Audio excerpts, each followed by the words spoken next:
So in terms of other innovations and other ways of support, what are you seeing in terms of impact investing? What are you seeing about community foundations partnering with community development financial institutions to support small businesses? What are you guys seeing there? To me, and Steve can weigh in, and we've come at impact investing from different directions in the firm, or experiences, I should say. The conversations about impact investing have felt in some ways like the conversations about diversity, equity, and inclusion and justice issues. Like, hey, this is something that's going on in the field. You can no longer ignore it. Hey, there are lots of other foundations and lots of other donor advised fund providers and financial advisors who are working with community generous philanthropists on these issues. And so you've got to decide what's going to be your role in an impact investing ecosystem in your community. Are you going to be the leader in it? You're going to be a partner in it? Whatever else. For community foundations, and probably the same as you, right? Some of it will come out of the grants team because they're Yeah. seeing opportunities to do something alongside their grants or some kind of leadership initiative. Or it comes from pressure from donors who say, I want to do something and you're not set up to do it. And so they might start by sort of using an individually managed account kind of a scenario where they let us an advisor do it and then try to figure out to bring it in-house. And so we listen to figure out where it's coming from first as we sort of, again, lay out the pathway forward and give them some context around it, and then see where they think the value proposition is going to be. Is it more of a grant impact value proposition? Is it more of a donor-centric value proposition?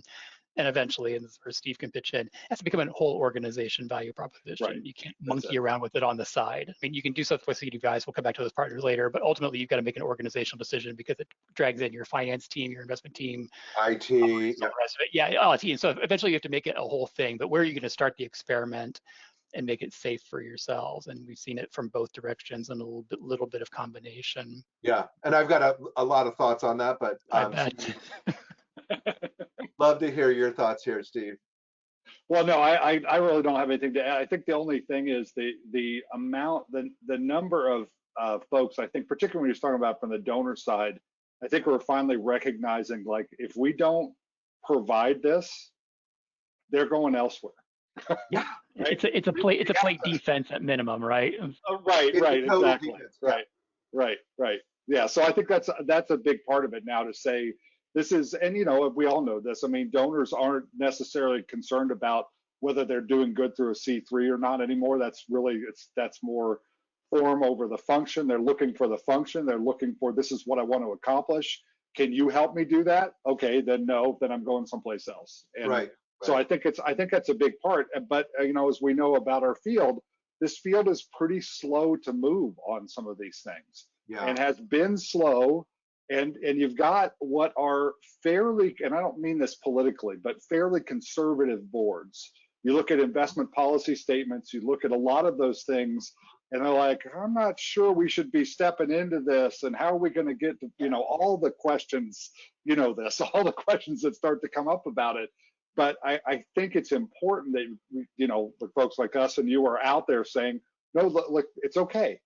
We can kind of help you. We've done before, and we can figure it out together. Right. You also mentioned Erica Seth Davies and the work that she's done, and also my colleague Bert Foyce, also looking at endowments too, and where are those funds invested, and who is managing those, and what does that look like? And so, if we're really saying, like, today is a new day, let's have some of these conversations. And when you're a billion-dollar foundation and you're, putting whatever $50 million out on the street every year, which is great, thank you, but you've got, $950 million sitting with, whoever, you have political power and clout. And if you're not even at least acknowledging that, that can be that's indicative sometimes. So I think more progressive foundations are starting to discuss where their money is.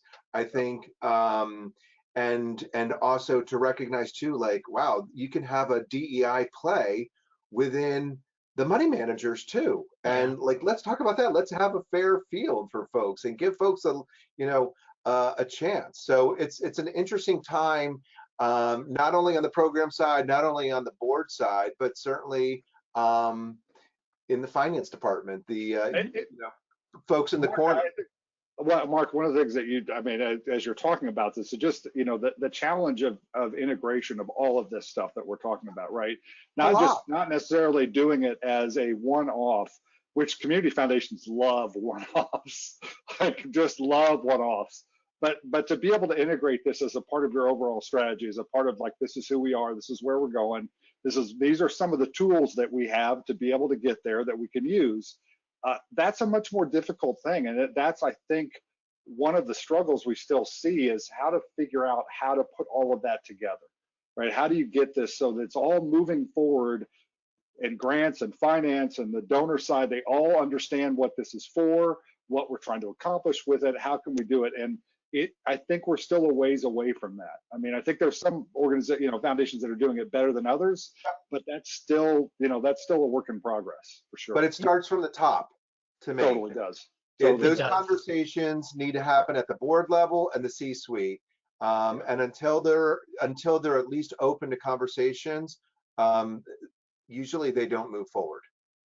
It's back to that 10-year governance agenda, right? At some point, as we're talking about impact investing with foundations, just like other issues, they're like, oh God, we've got to remap our board so they can find more people who are accepting of this issue, who are more knowledgeable about this issue, whatever the kind of thing. Even if there's the will, like just we don't know how this stuff works, or we're afraid about doing it on our own, even if we partner with somebody else. And so it's bringing in new talent along the way on those things. And along that path, and something hopefully you all are working on, we need to figure out with the rest of the field, is just that, the remapping of what does fiduciary responsibility mean. That conservative, mostly conservative Steve's talking about is really about this very narrow understanding of what fiduciary responsibility or ethical stewardship of a fund is. It's very sort of a 1950s kind of, let's just keep it all in bonds. Oh crap, we have to have a little bit of stocks too, right? If they could just keep it all in bonds and never lose a penny, they'd be much happier. And so getting them to think about all of fiduciary responsibility and common fund. Lots of other folks have been great partners in this Northern Trust. So some of the financial firms are coming along on this, but we got to sort of gather the energy across the field and say, it's a new day for what this means for all philanthropy. Well, and I like the idea of your return on investment, but not looking at a financial investment, but looking at the social investment as well. Yep. And if you're looking at, compound interest, just to kind of play the analogy out too, let's make some of these changes now, and so they multiply in the future. So same intergenerational equity conversation of impact along with completely. And so there's so many similarities, and I think especially when you start talking with board members and the finance folks too, using their language helps.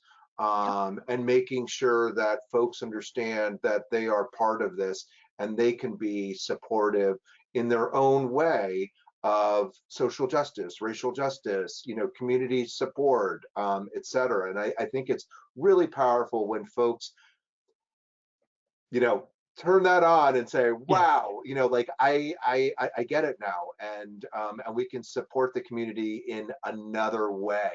And grow future generations. So, gentlemen, it has been a delight to speak with you today. I so appreciate your thoughts, Tony and Steve, and being leaders in the field. And I look forward to many more conversations. And we'll, if you have any just brief closing thoughts, would love to share them now. Please do so. Well, thanks for having us, Mark. We really appreciate the opportunity. I think I have a lot.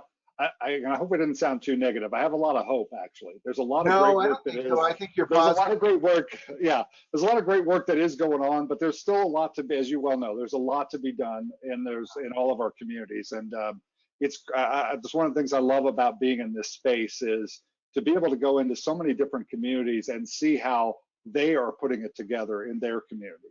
And what works in that community, which might not work in the community next door, but works really well there. It's a very cool thing to see how that works time after time after time across the country. That's to me the most fun of this job. Yeah. Tony, anything on your side? Just ditto on that end. That that because there is no unified organization that serves all community foundations. Ends up being more of our responsibility at our firm and your firm and other firms that serve community foundations to be those translators and hopscotchers of ideas across foundations. So it's great that we all get to talk with each other and learn from each other on this as well. Yeah, that's great. All right, gents. Well, enjoy your day. I really appreciated the time, and thanks for being leaders. Thank you so much for having us. Thank you.